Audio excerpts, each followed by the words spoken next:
What it is, YouTube? It's your girl PM Goddess PMG. What it is, Potty Mouth Squad PMS. How y'all doing today? I want you to know, if you don't already know, you're a beautiful, kind, intelligent, smart, and overall just fine. Okay, you fine.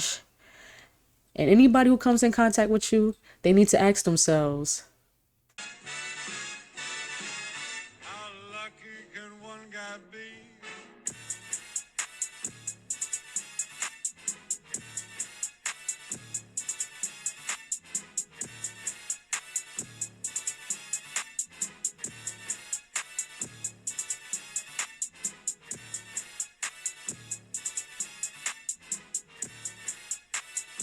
okay, so for today's video, we got 11 disturbing moments in Cassie Ventura's P. Diddy trial testimony. So, y'all don't know, the trial has just started. I heard it was pretty gruesome, which we already know that. But I'm interested to see what the made his lawyer quit for real, for real. So let's check it out. Ventura, the star witness in the government's case against Sean Diddy Combs, takes the stand and testifies about the freak-offs that are at the center of the case against Combs and the abuse she says she suffered at his hands. I go through the most disturbing moments from Cassie Ventura's testimony so far.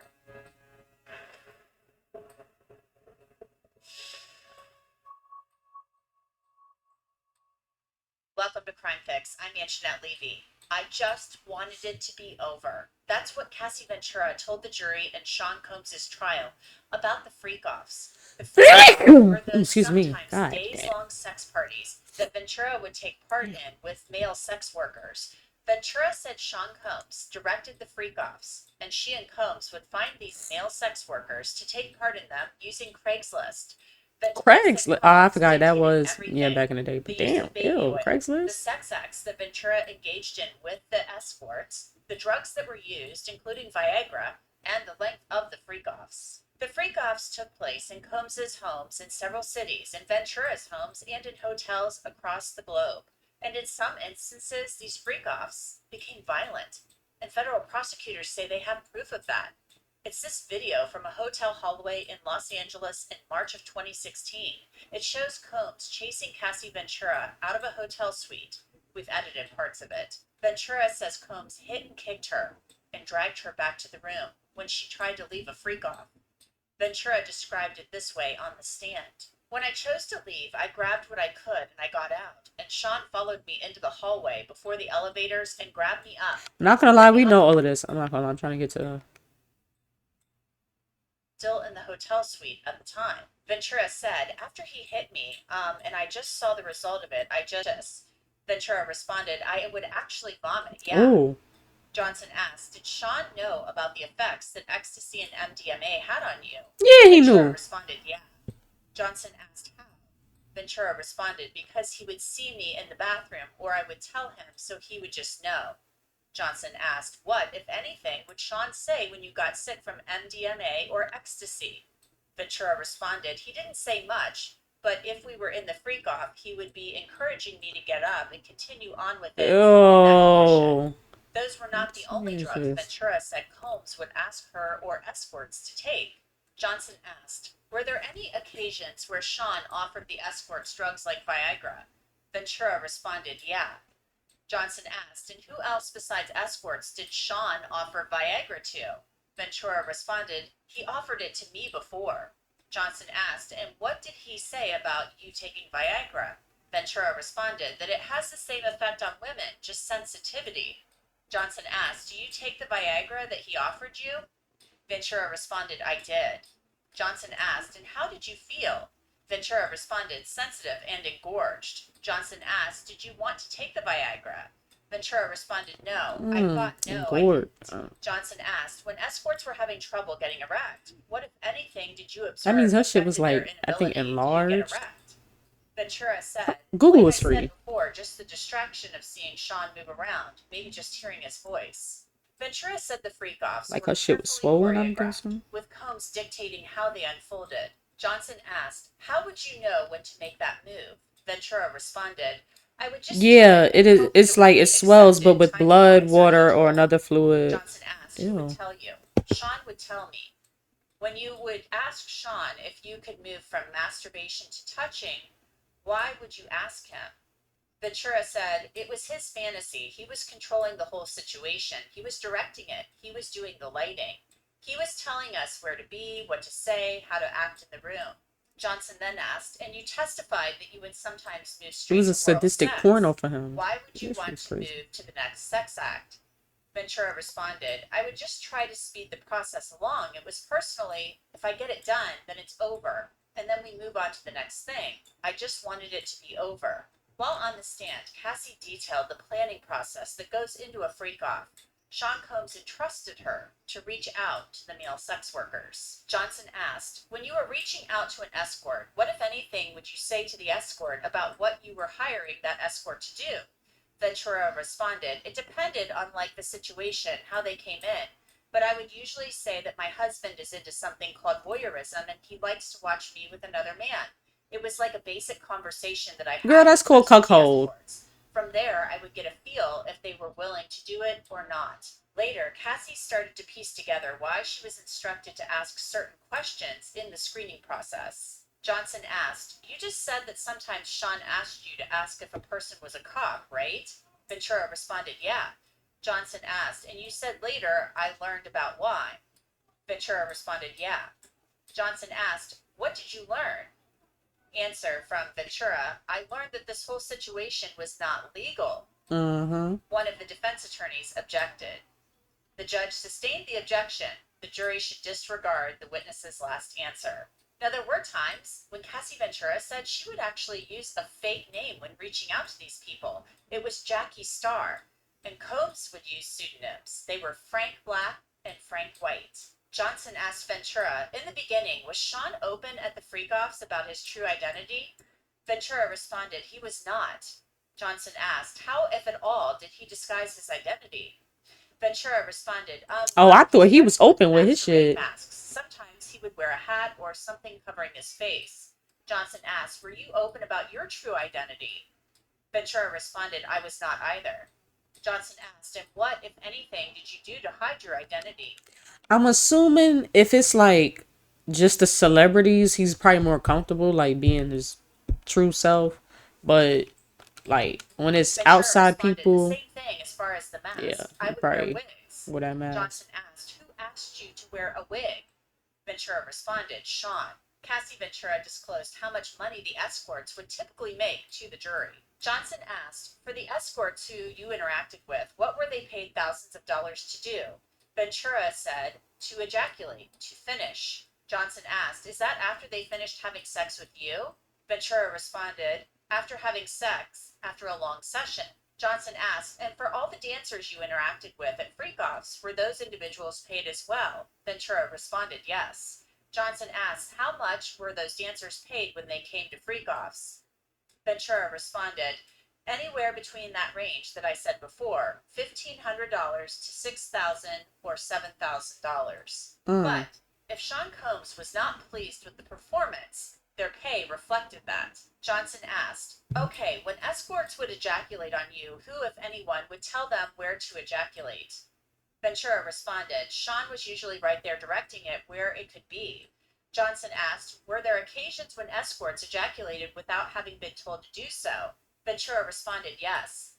Johnson asked, what happened on those occasions?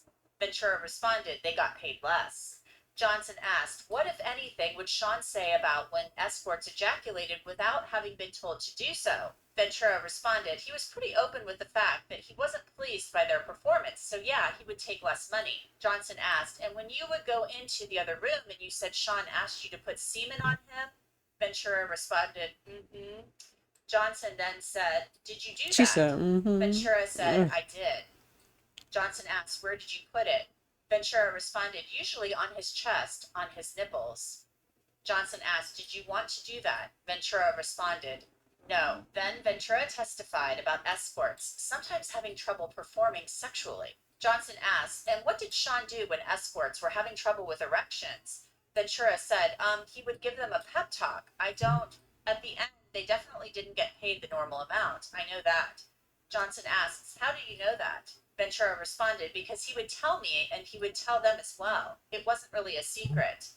Johnson asks, when you say he, who is he? Ventura responded, Sean. Now, we all heard about the obscene amount of baby oil found at Sean Combs's property. And my thing is, sorry, but her like rubbing the semen on his nipples and stuff, to him, like that shit is so weird because like people don't understand, like that energy shit is real. You rubbing all of that, the men, whatever they going through and shit, all that shit is soaking into his body. Oh, nasty freak ass, and he already sadistic, so like them demons is just really in, like he's going, he's hell, like the lowest floor possible. He's going to hell. During I'm those sorry. raids back in March of 2024, but now Cassie's testimony puts that amount of baby oil into context. Johnson asked, you mentioned that the baby oil was used because you had to be glistening. Ventura responded, mm-hmm. Johnson asked, who told you that you needed to be glistening? Ventura responded, Sean, it was his preference. Johnson asks, how frequently would baby oil be applied to be glistening? Ventura responded, like every 5 minutes. It was a lot. Johnson asked, what, if any, comments would Sean make about needing Every to five apply minutes, baby God, oil? Ventura it is responded, he oil. would. If he felt like you were too dry, he would let you know. Johnson asked, what would he It ain't say? going. Ventura responded, he would say, you're too dry. You need to put more oil on, or you need to be glistening.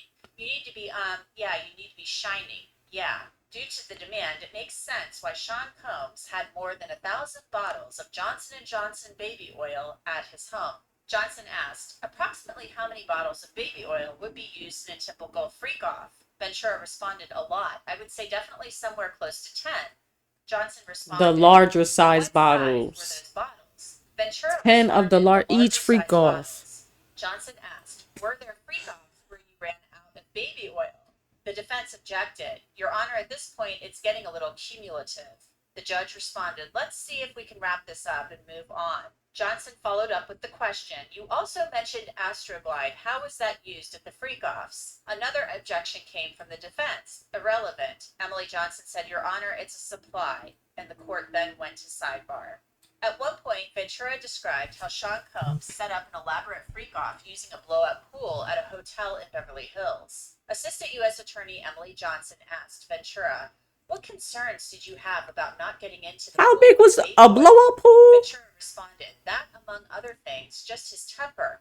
If that is something that he wanted, Sean wanted to happen, that's what was going to happen.